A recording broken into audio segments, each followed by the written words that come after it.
معزز ناظرین، السلام علیکم۔ ناظرین، ایک عیسائی کی عبرت ناک موت سے 4 گاؤں مسلمان ہو گئے۔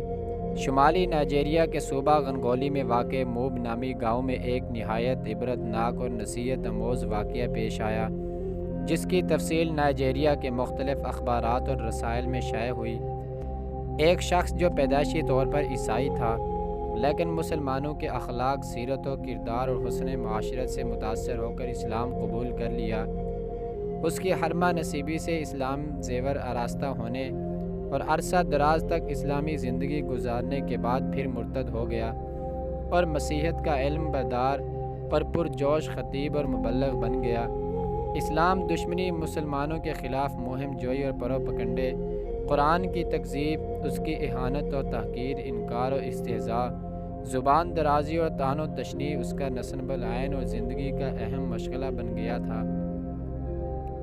چنانچہ ایک روز کسی گرجا گھر میں عیسائیوں کے ایک بڑے مجمع کے سامنے حسب معمول اپنے خطاب کے دوران قرآن کی تکذیب اور استہزاء کیا، اس پر نکتہ چینیاں اور اعتراضات کیے اور اسلام دشمنی کے جذبہ سے سرشار ہو کر کہا، اگر قرآن خدا کی نازل کردہ آخری کتاب اور اسلام ایک سچا مذہب ہے تو وہ اس کتاب کے نازل کرنے والے خدا سے التجا کرتا ہے کہ آج اسے زندہ اور صحیح سلامت گھر واپس نہ ہونے دے۔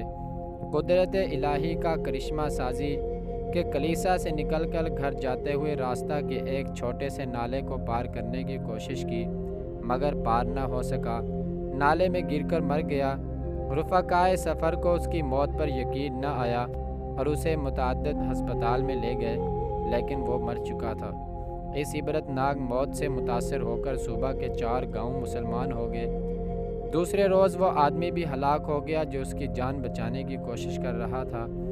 اسی قسم کا ایک اور واقعہ چند سال پہلے اسی صوبہ کے ایک گاؤں میں ایک سفید نام عیسائی مبلغ کے ساتھ پیش آیا، جس نے قرآن کا ایک نسخہ جلا کر اس کے ساتھ اہانت امیز اور گستاخانہ سلوک کیا تھا، جس کی سزا میں اس کے دونوں ہاتھ جل گئے تھے اور اس کے بعد کافی علاج و معالجہ ہوا، لیکن وہ تندرست نہ ہو سکا۔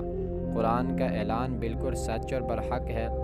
وہ جو دھوکہ دیتے ہیں اللہ تعالیٰ کو اور ایمان والوں کو، لیکن دراصل وہ دھوکہ اپنے آپ کو دیتے ہیں، مگر وہ سمجھتے نہیں ہیں۔